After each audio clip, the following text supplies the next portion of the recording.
Қараңғы түсіп, түн жамылған кез. Есіктің қағылған үнін естіп, жігіт есікті ашты.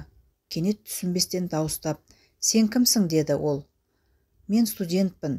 Мұнда мұғалімдермен келген едім, бірақ олар мені жалғыз тастап кетті. Ал мен қалай қайтуды білмеймін» деп жауап берді. Жігіт: «Сен халық көшіп кеткен аймақтасың. Сенің барар ауылың оңтүстік жағында, ал сен солтүстік аймағындасың.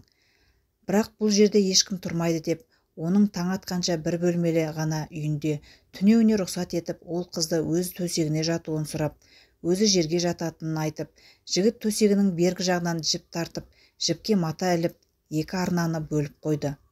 Ал қыз болса қатты ыңғайсызданып, түнде бір әурет жері ашылып қалудан қорқып, қымтанып жатты. Жігіт қолына кітап алып оқып жатқан болатын. Кенет кітапты жанына қоя салып, алдындағы жанып тұрған шамға бас бармағын біраз уақыт күйдіре ұстап тұрды. Араға аздап уақыт салып, өзге саусақтарында солай күйдіре бастады. Қыз қымтана дыбыс шығармай көзіне жас алып, шариғат талаптарына қайшы әрекеттер болмауын тілеп қорқып жатты. Екеуі де түні бойы көз ілмеді. Таң атысымен жігіт қызды ауылына апарып салды. Қыз жігітпен болған оқиғаны әке-шешесіне бұлжытпай айтып берді. Бірақ оған әкесі қызының халін көріп сеніңкіремеді. Қыз түндегі қатты қорқыныштан ауырып қалған еді.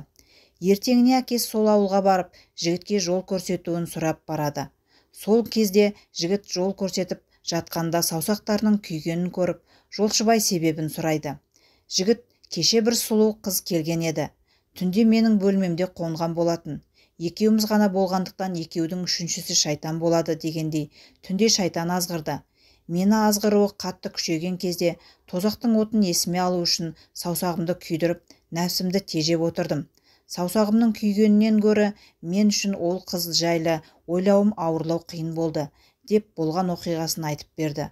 Қыздың әкесіне жігіттің нәпсісін тежеудегі тақуалығы ұнап, оны өз үйіне қонаққа шақырды. Сұлу қызын сол жігітке беріп, екеуін үйлендіруді мақсат етті.